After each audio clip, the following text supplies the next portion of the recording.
alguses 63 ja 4 lõpetas oma tegevuse ja siis lihtsalt ambulatoorium oli siin sees. Ja 95. aastast siis kolis vallavalitsus, 95. aasta jõuluks kolis vallavalitsus sisse. Tehti remont, siis pandi see plekkast siia ümber ja siis ja apteek koliti.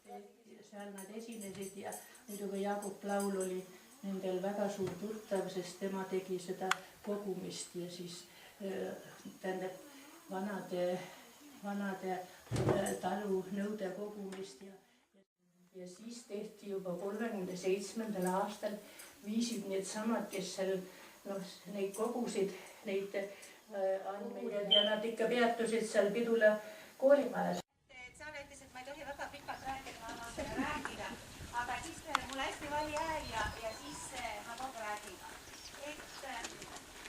Siis ees on siis meil see kodulapusa.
Tema on nüüd härra Vara Paavo, kes võttis sellise töö ette ja möödunud suvel kirjutas üles kõik auad ja ka platsid tegi, pani kirja nii, ja nüüd on edaspidi on niiviisi, et ta tahab nagu need nimed kõik panna registrisse või järjestikku, et kui keegi tuleb ja tahab oma võib-olla juba ära lahkunud sugulasi otsida, siis tema abikaasa esivanemad olid masendute juures, kui olid noored, olid nagu teenijateks ja siis ilmselt, et seda rahva pea läbi saama, siis nad jätsid väga palju pinke olid maha jätnud. Perekonna albumid ja ma tegin nendest mõned koopiad. Oma perekonna albumi. Ja teine täpselt sama nimedena on ka, siis sobib ainult tütreks. 2 aktiivi. Ja usku pöördumine oli siis 19. sajandi keskele. Ja üks suurem vastuvõitleja oligi just täpselt seesama Karl Johannes Masin, kes andas raamatu välja ja selle puhul. Või arvad, lihtsalt metsa, et... Sa oled mingi ojasid eest? No jah, ta on ikka ojasäng sealt tagant tulema.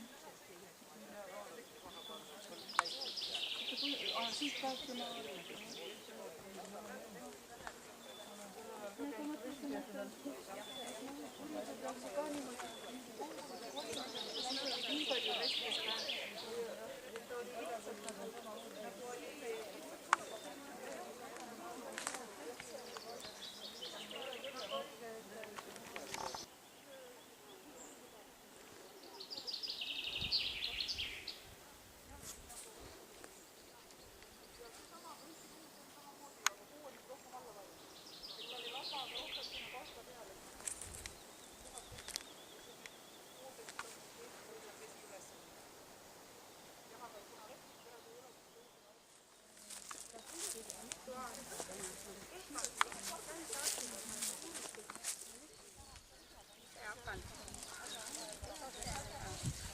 mõned aastad tagasi me käisime siis see oli kõik Sarapuu osas, absoluutselt ei näinud mitte midagi, aga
oleneb sellest, mis sul on. Ja ma ütlesin, et